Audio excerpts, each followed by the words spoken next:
Presente na Copa do Mundo desde a edição de 34, quando lá o Egito perdeu sua única partida de 4-2 para a Hungria, a África nunca tinha colocado um representante entre os 4 primeiros colocados para uma Copa do Mundo, não é? Moisés Abinovici, boa noite para você. Boa noite, Lene, e boa noite aos telespectadores.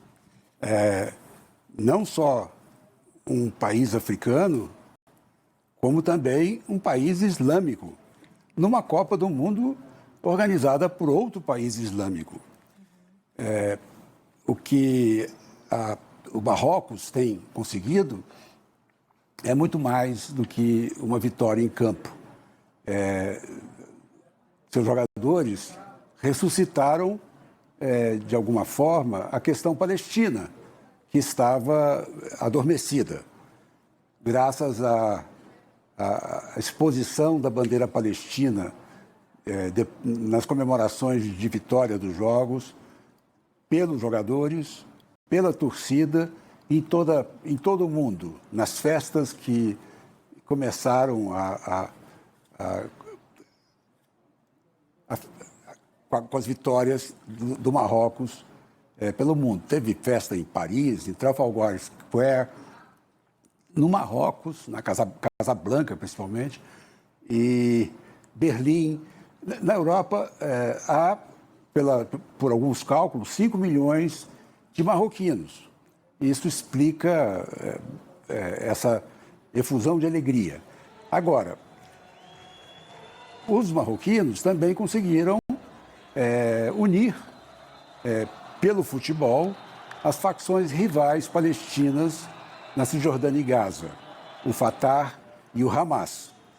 Então, esse fenômeno nós estamos vendo.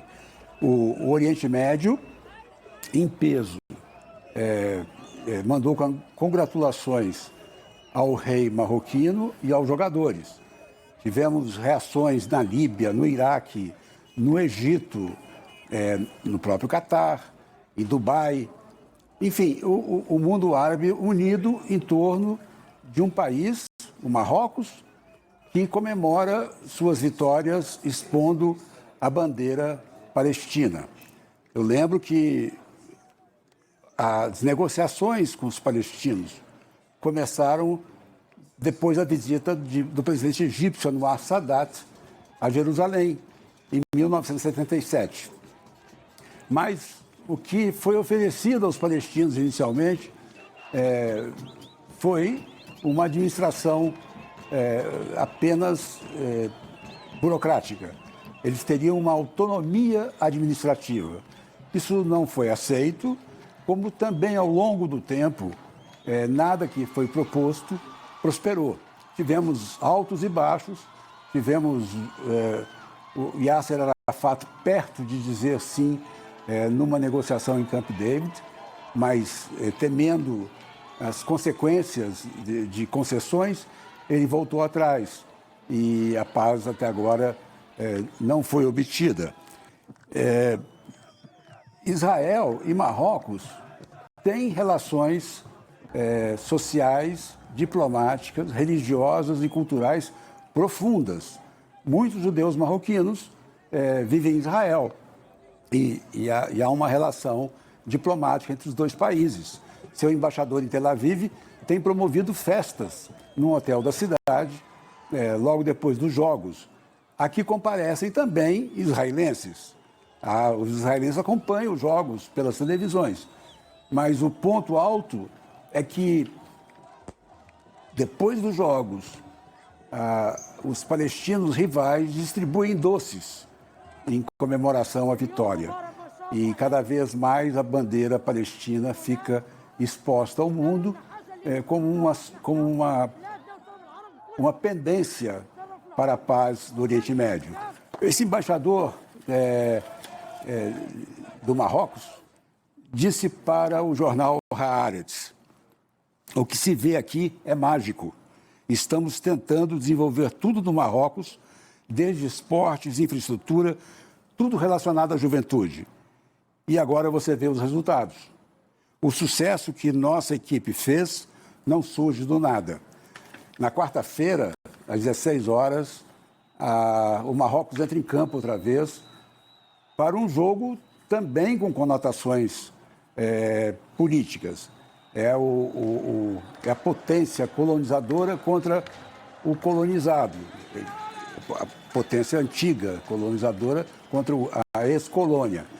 E, fora isso, o desejo do Marrocos de passar para a final. A ver,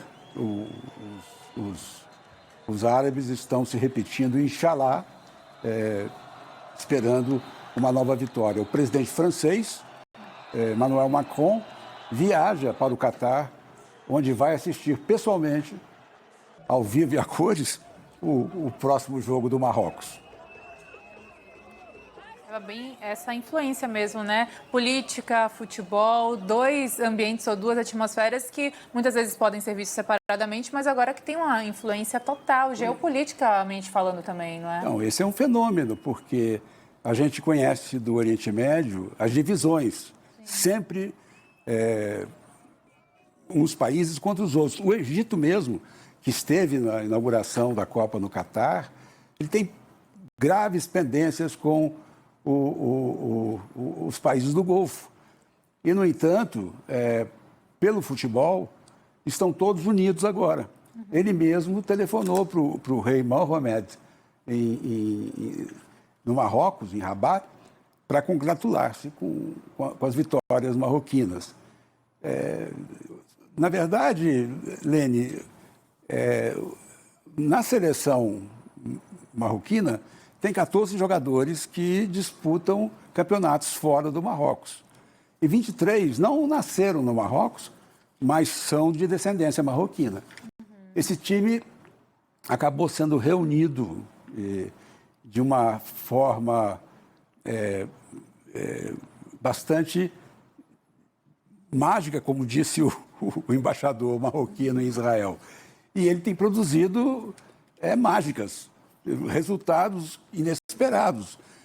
O Marrocos tem derrotado superpotências do futebol sem nunca ter chegado a um final de Copa. Até agora, onde ele chegou, nenhum outro país africano ou islâmico tinha chegado. Marco, agora só para a gente finalizar, alguma sugestão de placar? Oh, não. Bola de cristal não tem, Moisés? Não, eu sei que a França vai atacar e o Marrocos vai resistir.